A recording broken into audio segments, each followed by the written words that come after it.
I've been a nurse for over 5 years, but I mostly work day shifts. A few months ago, I started working night shifts to help out. The night was different. It was quiet. Too quiet. I didn't think much about it at first. I went through my usual routine, checking on patients and monitoring machines. Everything was normal. At least I thought so. On my second night, I noticed something strange. Outside the glass doors, I saw a figure. They were cloaked in dark clothing, standing still. I thought they were a visitor, waiting for news about someone. But something about the way they stood made me feel uneasy. My heart raced, but I brushed it off. I was tired. Maybe it was just my imagination. The next night, I saw the same figure again. They never moved, just stared in my direction. I felt anxious, wondering why they kept coming back. I tried to focus on my work, but their presence lingered in my mind. I started to think I was losing it. Then, on a particularly quiet night, I took a break in the break room. The dim lights didn't help the tense atmosphere. I poured myself a cup of coffee, trying to shake off the mood. That's when I heard soft footsteps. They were getting closer. I felt a shiver run through me. I strained to listen. I heard whispers. My name. Emily. They sounded right outside. I looked up, half expecting to see a coworker. But it wasn't. Just outside the doorway stood a thin, shadowy figure, staring directly at me. I opened my mouth to scream or say something, but no words came out. I felt a chill. I backed away slowly, my coffee forgotten. The figure didn't move. Their eyes pierced me with a strange intensity, and I stumbled back, wanting to flee.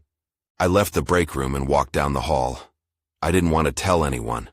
I didn't want to seem paranoid, but unease clung to me like a wet blanket. Each night that followed felt heavier, like something was watching me.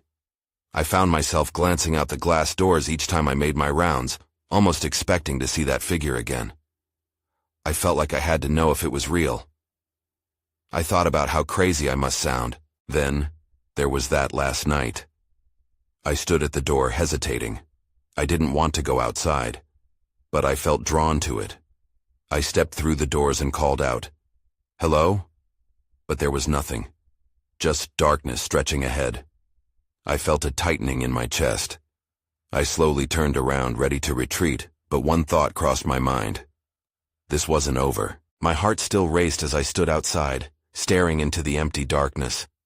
I tried to shake off the feeling that I was being watched. Taking a deep breath, I turned back toward the hospital. As I stepped inside, the fluorescent lights buzzed quietly above, illuminating the sterile walls. I couldn't concentrate on my tasks. I found myself wandering the hallways like a lost soul, checking in on patients but only half present. My mind kept drifting back to the figure outside. Who were they? Why were they stalking me? The questions twisted inside me, growing heavier with each passing moment. A couple of hours in, I decided to talk to Clara, a nurse I trusted.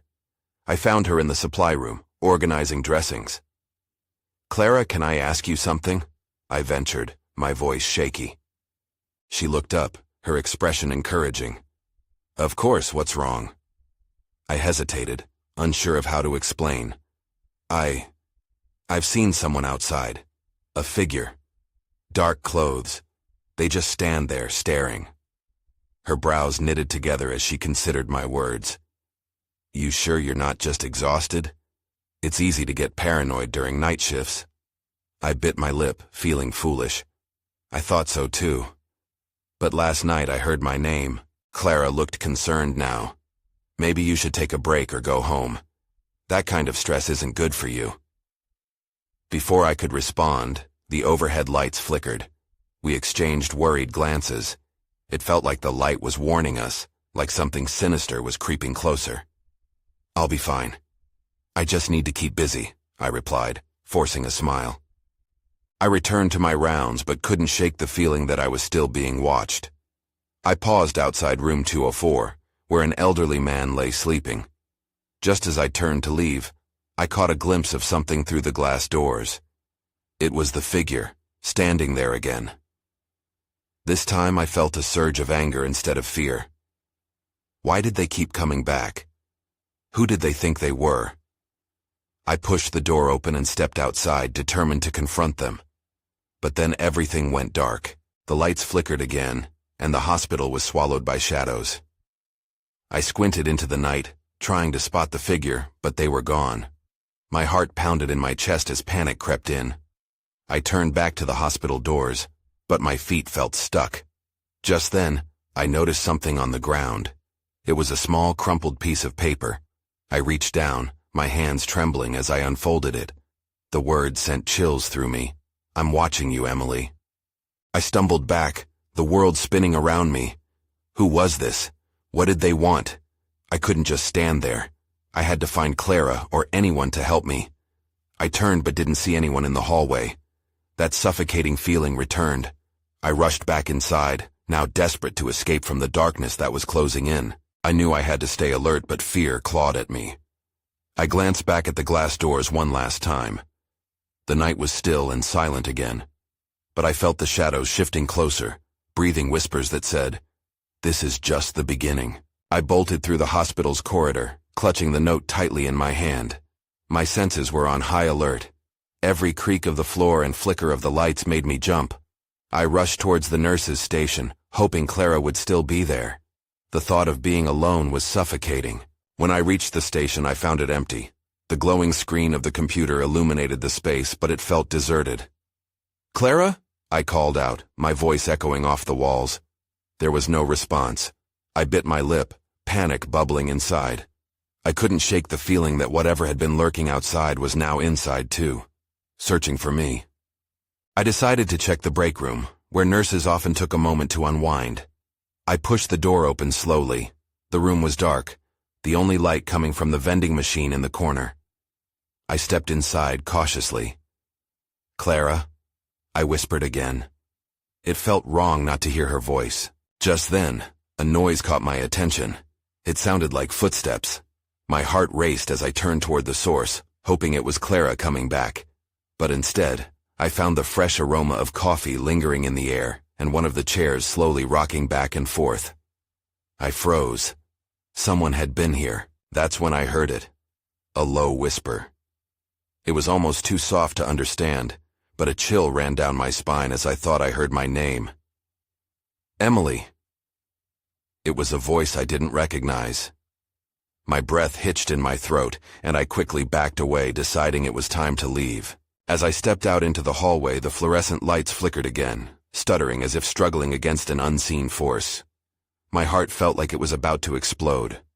I turned, wanting to call out again, but the words stuck in my throat. I found my resolve and started walking, searching for the closest exit to get fresh air and escape the fear tightening around me. Then I noticed a shadow flicker to my left. I turned quickly, expecting to see Clara, but there was nothing there. Just the oppressive silence of the night, punctuated by the steady buzzing of the lights. I hesitated, then pushed forward, glancing into the rooms as I moved. When I passed room 207, something caught my eye. It was a figure standing in the doorway, watching me with a blank stare. I recognized them instantly. Dark clothes, familiar outline. My blood ran cold. Before I could react, they were gone, slipping away like smoke. I stumbled backward and collided into the wall. "Come back!" I shouted, desperation spilling out. But it was too late. I was alone again, my mind racing with questions. Why were they here? Why me? I had to find help. I turned back to the nurse's station, but that's when I noticed another note pinned to the wall, just inches from where I had stood. "You can't hide, Emily." Adrenaline surged as dread gnawed at me. I tore the note off the wall, my hands shaking as I stared down at the chilling message. I needed answers, and I realized I might not be as alone in this hospital as I thought. I turned toward the break room one last time, determination replacing fear. Whatever was happening, I was going to find out. Just then, the lights flickered violently, plunging me into darkness. I stumbled forward, my heart racing as I fumbled for the door. The darkness wrapped around me, thick and heavy. I could barely see a foot in front of me, and every cautious step felt like an eternity. My breathing quickened. I wasn't alone. I could feel it. Something was shifting in the shadows. "Clara!" I called out, my voice wavering. There was no answer, just an unsettling silence. I pressed my back against the wall and closed my eyes for a moment. It was easier to let the panic settle than to keep fighting it. Suddenly, dim light flickered back to life. The emergency lights cast a pale glow, revealing the hallway again. I took a deep breath, forcing myself to stay calm. I needed to focus. The first thing I had to do was find Clara. I started moving, staying close to the walls, hoping to find another nurse or at least a hint of safety. As I crept along, I heard the unmistakable sound of a door opening. I froze, listening intently. The sound came from around the corner. A soft shuffling followed. I couldn't tell if it was human or something else. My instincts screamed at me to turn back, but my curiosity held me in place. "Clara," I whispered again, barely loud enough to hear. I hesitated, then stepped around the corner, a bold move I instantly regretted. The sight before me sent a jolt through my stomach. A figure hunched and crouched at the far end of the dim corridor. They were wearing a hospital gown, stained and tattered, back facing me. A surge of dread coiled tight in my chest. "Hello?" I managed to croak, trying to sound brave. The figure turned slowly, revealing a pale face with sunken eyes devoid of any emotion. I recognized them now. Someone from my last shift, a patient who had been discharged days ago. "You shouldn't be here," they rasped, their voice a low echo that chilled my skin. I took a step back, terror flooding my veins. "What do you mean?" "You're not supposed to be here after dark. They don't want you to find out." The warning sent chills racing down my spine. "Who doesn't want me to find out?" I demanded, loss of control edging my tone. Before they could respond, the lights above flickered violently once more, plunging us into darkness again. Panic hit hard. This was not how I wanted to spend my night shift. I couldn't see them anymore. "Where did you go?" I shouted, panic flooding my voice. I turned back, scrambling to find the wall, desperate to navigate my way out. But then, I heard it again. The whisper, low and insistent, floated through the darkness, wrapping around my mind. "You can't hide, Emily. Just accept it." I pressed my hands to my ears, trying to block out the sound. "Stop it. Leave me alone." But the whispering continued, echoing off the walls, blending with the frantic thud of my heart. I had to get away. I turned and ran, crashing past rooms, my breaths coming in desperate gasps. I needed to escape the whispers. That's when I saw a flicker of light ahead, a disturbance in the shadows. Hope ignited inside me. I rushed toward it, but as I got closer, my heart sank. It was a door, but it was firmly locked. I rattled the handle, panic surging again. Just then, a shadow loomed behind me, blocking the dim light. I spun around, terror froze in my features. Someone was there. Who was following me? I couldn't see their face, but I could feel their gaze burning into my back. The whisper rang louder. "You can't hide, Emily." My body froze, caught in the grip of fear, and then the light snapped back on, flooding the corridor with brightness. But when I turned to face the door again, it stood ajar, swinging slightly, revealing the dark space beyond. I had no choice now. I had to step inside and confront whatever was waiting for me. I hesitated at the threshold, my breath held tight in my chest. The door creaked as I pushed it wider, the sound slicing through the silence.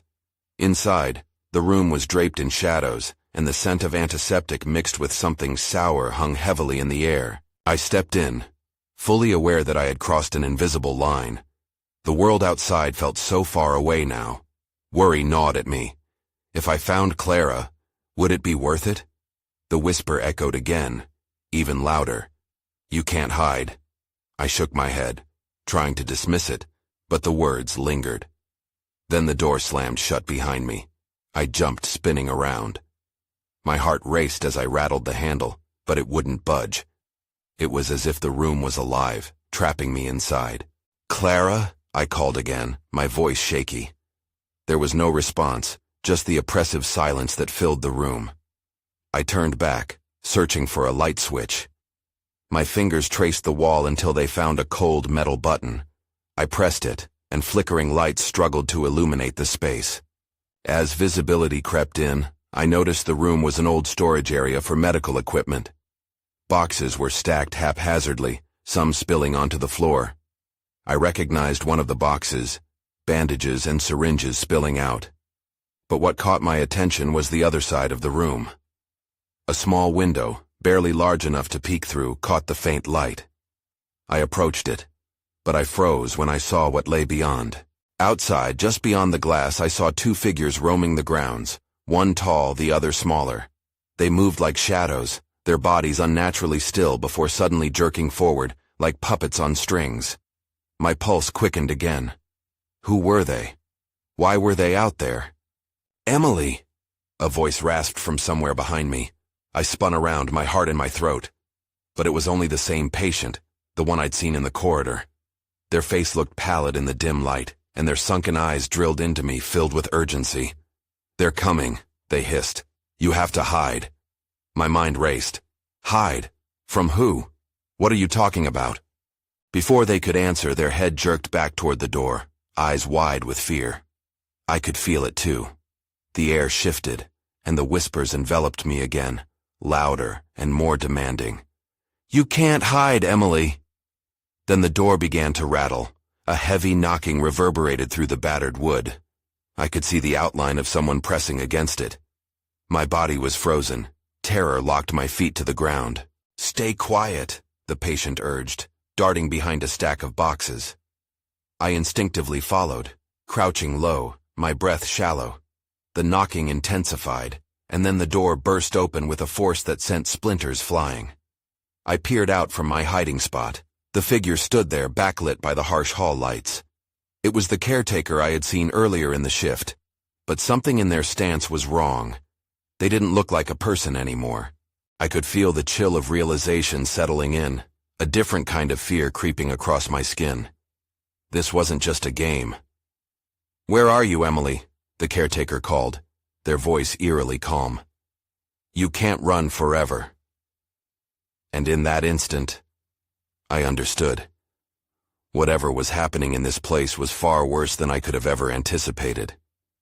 As their eyes searched the room, I knew I had to find a way out, or it would be the last night shift I ever had. I held my breath, pressing myself against the cold metal shelves behind the boxes, praying the shadows would swallow me whole. The caretaker stepped further inside, their movements swift and purposeful. I could hardly see their face, but I felt their gaze sweeping the room. I needed to get out of there. As they prowled through the storage area, I felt the weight of time stretching out, a taut string ready to snap. A rustle came from the opposite side of the room. The patient had shifted, drawn by the tension in the air. "Don't move," I urged, my voice barely above a whisper. They nodded but remained too terrified to move. The caretaker paused, sensing a shift in the atmosphere, and turned their head sharply. I flinched, barely holding back a gasp. There was something unnatural about the way they moved, as if bones no longer guided them, but something far darker. "Emily," they said again, each syllable laced with a predatory calm. "Come out. Come out. Wherever you are." My heartbeat thudded more loudly in my ears. I knew I had to act. There had to be a way out. I glanced to the small window again, the glass still reflecting the eerie lights from the corridor behind the caretaker. "Here," I whispered to the patient. "We can climb out." They shook their head, a look of panic spreading across their face. "They'll see us." I couldn't argue. I could feel the caretaker's presence growing closer. With trembling hands, I pulled away from my hiding spot and glanced around for anything I could use. Then, I saw it. A rusty fire extinguisher in the corner, behind a pile of discarded medical supplies. The idea hit me like a jolt of electricity. If I could create a distraction, maybe I could lure the caretaker away. "Stay here," I whispered urgently as I eased my way toward the extinguisher, every muscle in my body on high alert. The rattle of the door had turned into a pulse, a rhythm that faded with each passing moment. I grabbed the extinguisher, its weight heavy and reassuring in my hands. I took a deep breath and aimed for the far end of the room, where the boxes were stacked precariously high. I slammed it down against the floor. A cloud of foam exploded outward, spilling across the room in a blinding arc. The caretaker recoiled, eyes widening. "Emily!" they shouted, their voice rising in panic. I didn't wait to see what happened next. I dashed toward the window, heart racing as I scrambled to climb through. Pain rippled across my palms as I gripped the edges of the window frame. Just as I squeezed myself halfway through, a cold hand gripped my ankle. I gasped, desperation surging through me. "Don't let them take you." The patient's voice echoed in my mind, urging me on. I kicked back hard, feeling my foot connect. The grip released, and I pulled myself the rest of the way through, tumbling onto the ground outside. I landed hard, pain radiating from my shoulders, but I couldn't stop. I scrambled to my feet, glancing back at the darkened window. I couldn't see inside. Had I escaped? "No!" The caretaker's voice broke through the silence. I turned, feeling the panic wash over me again. They were coming. I had to find Clara. Now. Suddenly, just beyond the fence, I spotted a flicker of movement. Two shadows, identical to the ones I'd seen before. They turned towards me and terror rooted me to the spot. But then everything went dark. My eyes fluttered open, the darkness pressing in around me. I was on the ground, a damp chill seeping into my clothes. I strained my ears, listening for the slightest sound. Had I lost consciousness? Then I saw them. The shadows I had spotted earlier were moving closer, their shapes outlined against the weak glow of a streetlight in the distance. They were identical, dressed in hospital gowns that appeared too large for their thin frames. I felt a shiver run down my spine. "Clara?" I called out, my voice hoarse and unsteady. The shadows paused, their heads tilting in unison, as if my plea had registered. "Emily," one of them said, the voice eerily calm and melodic. It was too soft, too inviting. Before I could respond, the other shadow stepped forward, shifting into the light. It was Clara, or what looked like her. "Come with us," Clara said, her voice sweet but sharp, like a blade concealed in silk. My heart raced. "What happened to you? You shouldn't be here." "Neither should you," she replied, her expression unwavering. "It's not safe." "What do you mean?" I looked around, half expecting the caretaker to appear. Panic gripped me tightly. "Follow us." Clara beckoned with her hand, her movements graceful and fluid. I hesitated, glancing back toward the building. "They're still looking for you," the other shadow chimed in, its eyes piercing through the darkness. "You must hurry." A powerful instinct told me to run, but this was Clara. A part of me wanted to believe her. I stepped closer, my curiosity fighting against my sense of caution. "Where are we going?" "To safety." The shadows began to glide away, their footsteps silent on the ground. I felt pulled in their direction, a strange compulsion rising within me. "Wait!" I called, but it was as if they hadn't heard me. I followed at a cautious pace, the shadows leading me through the dimly lit streets. As we turned a corner onto the main road, the air felt different, charged with a foreboding energy. I glanced back at the building one last time. The caretaker loomed like a phantom in the window, frame backlit and monstrous. They were searching. "Emily!" Clara's tone shifted, more insistent. "We must hurry." Just then, I felt a jagged pain in my chest, a sense of unease that I couldn't shake off. Something was wrong. I quickened my pace, but as I did, both Clara and the other shadow stopped, turning sharply to face me. "That's not the way," Clara said, her voice dropping an octave. "Are you ready to see the truth?" Before I could respond, the shadows moved closer, their forms merging into one. In that moment, I realized this wasn't Clara. Something was deeply off, twisted about their presence. That's when I saw it, a glint of steel poking from the shadows. A knife? Fear knotted my stomach. "What do you want?" I demanded, backing away. The other shadow's smile was too wide, eyes glinting with malice. "To set you free." I turned to run, adrenaline surging through my limbs. I could hear them coming after me, the whispers of their voices chilling the night air. I had to find somewhere safe, before the darkness swallowed me whole again. I sprinted down the street, my heart pounding violently against my ribs. The shadows followed, their movements unnaturally fast, gliding toward me like smoke. Gritting my teeth, I focused on the road ahead, searching for any refuge from this nightmare. I turned onto a side alley, hoping to lose them among the cluttered dumpsters and flickering signs. The alley's narrowness felt suffocating, but I knew I had to try. I could hear their whispering laughter, taunting and mechanical, echoing against the walls. The sound sent chills crawling up my spine. Just then, I stumbled upon a locked metal door. Panic surged through me as I rattled the handle, desperation fueling my efforts. I needed to get inside. I glanced over my shoulder, half expecting Clara's familiar face, but all I saw were two dark shapes re-emerging from the shadows. They were closer now. "Emily," one of them called, a warped echo of Clara's voice. "You can't run forever." I pressed my back against the cold metal, frantically searching for another way out. There. A thick green dumpster loomed to my right.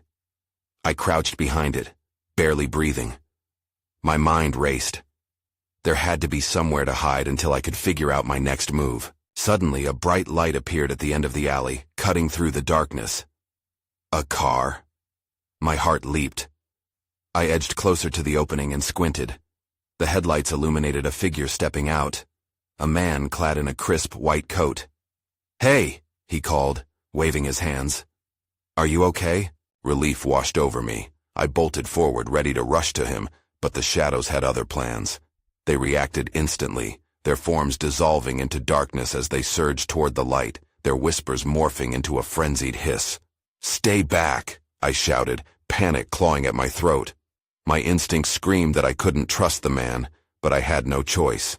The man lifted his hands higher, his brow furrowing in confusion. "You're safe now. Just come with me." As I neared, the shadows encircled him, their eerie forms shifting and writhing. The man froze, his expression shifting from concern to fear. "What?" "Run!" I yelled, but it was too late. The shadows descended upon him, swallowing him whole. I staggered back, horror rooting me in place. I had to move, had to escape. But the alley felt like a trap, the walls closing in on me as the cold air turned heavy. The whispers coiled around my mind, reminding me of their promises. To set you free. Sprinting back the way I came, fear pushed me onward. I didn't look back. All I could think about was getting out of this nightmare. Just as I reached the alley's entrance, I tripped and fell, pain exploding in my wrist. I glanced up. The shadows had followed, their attention fixed on me, their smiles creeping wider. I knew then that no matter how far I ran, they wouldn't let me go. Then I heard it, a low, guttural growl emanating from behind me. I turned slowly, my heart dropping as I saw a massive figure emerging from the darkness, its eyes glowing with a feral hunger. Everything around me faded as I faced this new threat. I was out of options, and I had no idea how I would survive the night. I braced myself as the creature approached. Its shape was monstrous, looming over me like a storm cloud, dark and menacing. I wanted to scream, but nothing came out. The shadows behind it swarmed closer, their soft whispers battling the growl that rumbled from the beast. Just as I was about to bolt in the opposite direction, something glimmered on the ground near the dumpster. A gleam of silver caught my eye, and for a moment, I hesitated. It looked like a knife, shiny and metallic, nearly buried in the grime. With the shadows closing in and the beast advancing, I lunged for the knife, my fingers wrapping around the cool handle. It felt surprisingly comforting, but I had no time to think. I sprang to my feet, brandishing the weapon in front of me. "Get back!" I shouted, my voice stronger than I felt. The growl intensified, but the creature didn't move closer. The shadows lingered at the periphery, their whispers swirling like a dark storm. "You can't fight what you can't see," one of them hissed, sending chills down my spine. I could feel their presence like a thick fog, suffocating my resolve. The creature paused, its glowing eyes fixed on me, assessing me like I was a puzzle piece it didn't need. I took a step back, trying to assess my options. I could feel my pulse racing, every nerve ending screaming for me to run. But I couldn't. Not yet. And then, in a moment I couldn't fully grasp, everything shifted. The creature relaxed its stance, and the shadows pulled back, retreating to the alley's end. I was too stunned to question it. Instead, I turned and sprinted toward the mouth of the alley, every instinct telling me to escape. As I approached the street, the moonlight bathed the pavement in a ghostly glow. I dared a glance back. The shadowy figures simply stood there, watching me with hollow eyes, their laughter echoing off the walls. My heart raced, but I forced myself to move faster. I emerged from the alley and into the street, disoriented and gasping for breath. The sounds of the city didn't bring me comfort. They felt alien in contrast to the terror I'd just experienced. All I wanted was to find safety. I scanned the area, looking for a familiar place, and that's when I saw it, a dimly lit diner across the street. I rushed toward it, ignoring the pain in my wrist and the lingering fear. Pushing through the door, a bell chimed softly, marking my entry into a world that felt strangely normal. I was relieved but on high alert. The diner was empty, save for a cook in the back and an elderly man sipping coffee. "Are you all right, sweetheart?" the old man asked, looking me up and down with concern. I don't know," I stammered, feeling both the adrenaline fade and a weight settle on my chest. I took a deep breath, trying to calm my racing thoughts. There were shadows, and something big. Before I could finish, the lights flickered overhead, then went out completely. A cold dread washed over me as the diner was plunged into darkness. My heart dropped. Someone, or something, followed me. I stared into the pitch-black void, the silence pressing down on me. I could hear my heart pounding, each beat a reminder of the terror I had just fled. I wanted to call for help, but my voice felt trapped in my throat. The only sound was the soft clatter of dishes in the kitchen, and the rustling of clothes as the old man shifted in his seat. "Stay calm," he said, his voice steadier than I felt. Shadows danced in my mind. Were they out there, lurking, waiting for me? The darkness felt alive, swirling and pulsing like a dark ocean tide. Then suddenly, lights blinked back on with a low hum. I squinted, relieved to see the diner again. But as my eyes adjusted, a chilling realization grounded me. The diner was empty. The cook was gone. The old man had vanished. "Hello?" I called, panic threading through me like icy fingers. I turned toward the door. It was still ajar, swinging slightly from my entrance. That might be the way out, but I felt an invisible weight holding me back. Just then, I saw them. The shadows had followed. They spilled in through the doorway, pooling into the diner like dark smoke. My instincts screamed. "Get away!" I shouted, backing away from the encroaching forms. I felt the adrenaline surge through my veins once more, quickening my breath. "Emily!" Their whisper echoed, a chorus of familiar voices blending into something unsettling. Clara's tone melded with the patient's raspy voice. "You cannot run from us." I bolted for the entrance, but before I could reach it, the shadows shifted, blocking my exit. My heart panicked as I felt myself caught in their grasp, the air thickening around me. I mustered every ounce of courage, wielding the knife, hoping it would keep them at bay. "Leave me alone!" I yelled, brandishing the knife like a talisman. In that moment, they recoiled, whispers fading into a distant hum, as if I had struck a chord somewhere deep in the shadows. I took my chance, sprinting to the back of the diner instead. I spotted the kitchen, the door standing slightly ajar. I ducked inside, desperate for a hiding spot. The moment I crossed the threshold, I could feel the shadows retreating outside. They lingered just beyond, their whispered promises weaving through the air. "You can't hide, Emily. You belong with us." I fumbled with the swinging door, trying to secure myself as best I could. The kitchen was dimly lit, filled with the scent of burnt food and greasy air. Rounding a corner, I sought refuge behind the stacks of empty crates piled high against the wall. I held my breath, straining to listen. Moments passed like hours. The whispers drew nearer, echoing warnings and pleas, tantalizing and terrifying all at once. "Join us," they echoed like a haunting melody. "Accept the truth." But what truth? What did they want from me? I felt utterly lost, the weight of their intentions suffocating. I peeked around the crates, knowing I needed to figure something out. Then something caught my eye. A fire axe mounted on the wall, shiny and real. My heart raced as I crawled toward it, gripping the handle with trembling hands. It wasn't just a tool, it was a weapon, my shield against whatever darkness sought to envelop me.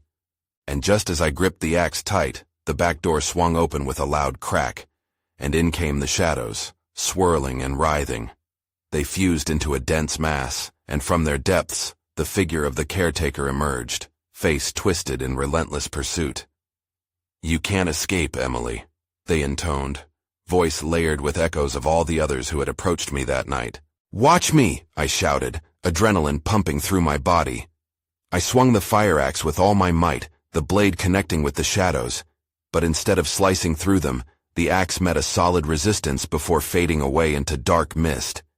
Confusion washed over me, but I didn't have time for doubt. With desperate speed, I dashed toward the kitchen exit, praying for escape. The shadows shrieked behind me, their cries weaving together as I burst through the door and into the alley. The night air hit me with a cold reality. I followed the alley, feet pounding as I ran toward the street and the fading glow of streetlights.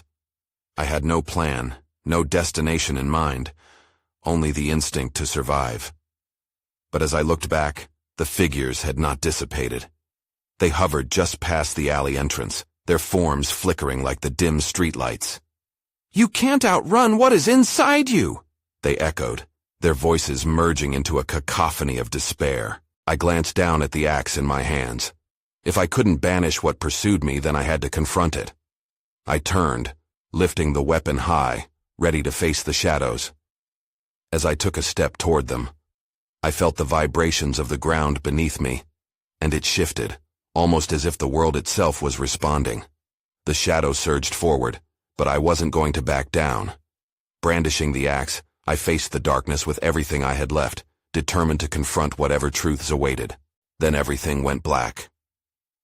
When I came back to reality, I lay on the ground, eyes blinking against the sudden brightness of the fluorescent lights. I was back at the hospital, nestled in the familiar warmth of the nurses' station. Confused murmurs erupted around me. Clara was right there, her brow furrowed with worry. "Emily, you scared us." She reached for my arm, her grip a lifeline that tethered me to the present. "What happened?" I croaked, the memory of the shadows and the caretaker trickling through my mind like sand. "You passed out in the break room. We thought you were just overworked." She looked at me with concern, but something was off. I could feel it in the air, a tension just beneath the surface. Over her shoulder, the glass doors loomed, and for a moment, I thought I saw a figure standing outside, staring intently. But when I blinked, it was gone, swallowed by the night. I saw things, I stammered, confusion flooding through me. A figure, the caretaker, shadows. Clara's expression shifted. She looked unsure. "Sometimes this job gets to you. The night shifts can be tough." But wasn't it more than that? I thought. Shadows or reality, there was something unyielding at play here, something tethered to my very being. "Are you all right?" she asked, but I could see the faint shadow of doubt in her eyes.